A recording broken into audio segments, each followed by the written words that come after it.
Good morning. Today is the 14th day of Shvat, the 24th of January. I'm back in the Holy Land, and we're holding by the third reading of Parashat Beshalach.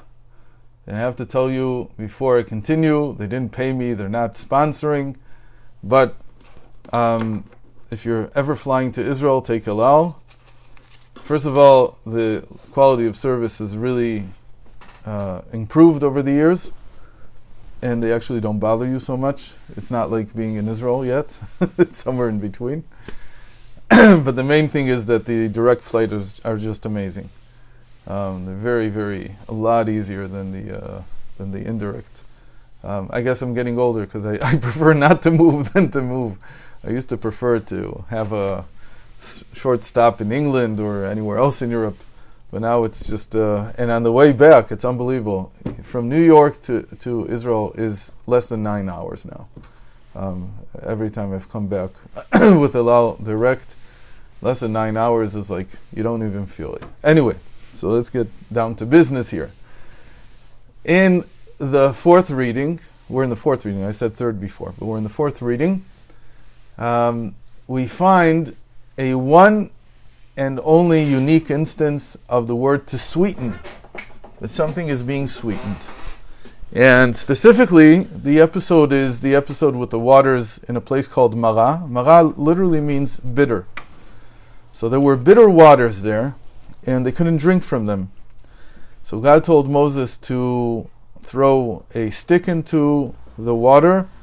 This branch that he threw into the water, in the Medrash it says it was from an olive tree. And so the olives are bitter. We all know that. And we sweeten them up either by different processes that we do.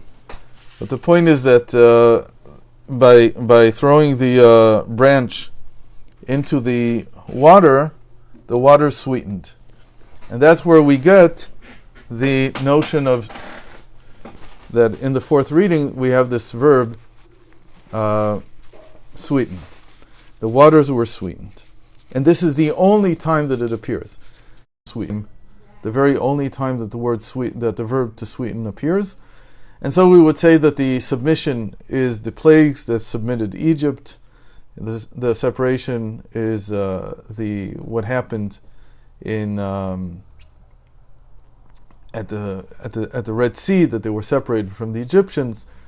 There were also some plagues that had separation, but the main separation is what we talked about yesterday at the Red Sea. And then we have the sweetening here also with waters, and we could also trace it as being the plague of blood, then the splitting of the Red Sea, and finally the sweetening of the waters, Emara. That's one possible course that we could take. We're not going to develop it this time.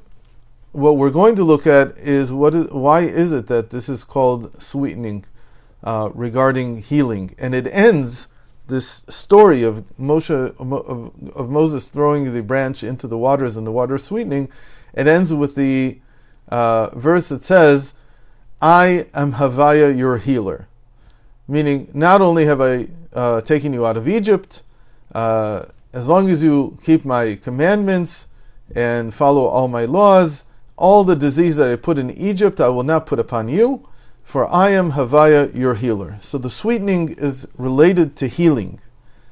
And the first thing to note is that this is one of the 7 places, Rashi says there are 7 places in the Tanakh, that we see that God cures differently than man. Man cures usually either by strengthening the healthy part of the body and helping it overcome the part that's ill, or by surgery sometimes, removing the damaged part, or radiation, or whatever it is that removes the damaged part. But he says that God heals in a special way. He heals like by like. And that's a very important principle that some of you may know from homeopathy. It's not to say that homeopathy is based on Torah, but this was a well-known principle in the ancient world. And in Judaism, it was delegated to God, meaning that God is the only one who really knows how to heal like by like. And what that means is that if you have something bitter, like in this case, the waters were bitter, and you throw in a bitter branch, a branch that has bitter fruit, the olives, the bitterness in the branch heals the bitterness in the waters. And how that exactly works, we don't have time to explain in detail, but let's just say that the basic principle is that you're healing like by introducing a place where that like is not an illness. Meaning, in the olive, the bitterness is wanted. It's something that we want. It's something that adds to the flavor. So there, the bitterness is serving a positive purpose. So it's almost like that the bitterness in the waters learn that, wait a minute, we need to be like the bitterness in the olive tree, where the bitterness is actually serving a positive purpose, and that's how they're healed. It's like they're given an example of what this needs to be like. The same thing we have in the story of Rabbi Nachman of Breslov, and the boy, the son of a king, who thought that he was a turkey. So he would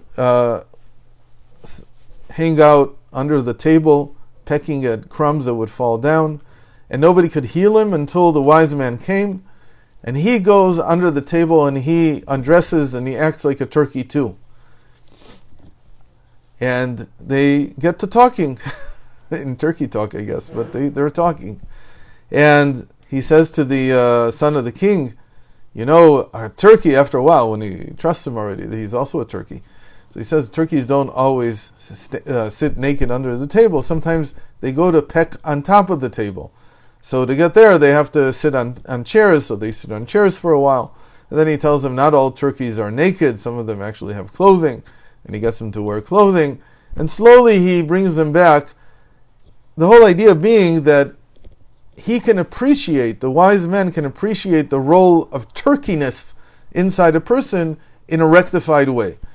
There is apparently a positive thing about having a turkey identity, but that has to be subsumed within the general identity of the person, which is a functioning and positive identity. This, by the way, goes into a lot of things that have to do today with people whose identity is challenged, and they don't know how to really integrate their challenged identity back into their general identity. And that's one direction of healing that Rav Nachman of Breslov gives. But still the question remains, why does God say, all the disease I put in Egypt, I will not put on you? It goes without saying, the diseases that he put on Egypt, the plagues, were not meant for the Jews to begin with. So why do you even say that I won't put them on you? He never put them on us. We didn't suffer from the plagues. So the sages say that it's not exactly true. That every time that the Egyptians were plagued by one of the plagues, were hurt by them, it also brought healing to the Israelites. Meaning, this was a double-edged sword. On the one hand, it plagued the Egyptians. On the other hand, seeing the Egyptians plagued healed the Israelites. What is that like? It's like seeing someone who you look up to, and they're now being hurt in a certain way, and you come and you say to yourself, why are they being hurt? Obviously, I have to live up to the same standard that they are in, and try to heal myself and try to act properly. They're being punished because they're not acting properly. I should act properly. So that's called, also in a way, healing like by like. It's sort of like you're saying the other person is suffering for doing certain things that are wrong. When I see the suffering, I heal it within myself, and I say, I don't want to act the same way. But that only God can do, like we said. But the normal way that this is taken is that when they saw the downfall of the Egyptians, and this is the regular way that you would understand this, they saw the downfall. It's not that they said, okay, we have to rectify it because if we don't, then we'll receive the same punishment. They didn't say that in Egypt. What they saw was the downfall of their enemies. And the downfall of their enemies is needed in order to heal them. because in order to free them, in order to feel that they have their own right to life and so on, they had to see the downfall of the Egyptians. So in Chassidus it's explained, that this is from Rabbunim of Shischa, he writes that in the future this will not be how God heals us. It will not be through the downfall of our enemies. Rather, it will be by directly healing, without having to see the downfall of our enemies. Meaning, there will be such a tremendous light from God that we will be beyond the need to see the downfall of our enemies. At least for the healing. It doesn't mean that God won't bring them downfall, but we won't need that in order to heal.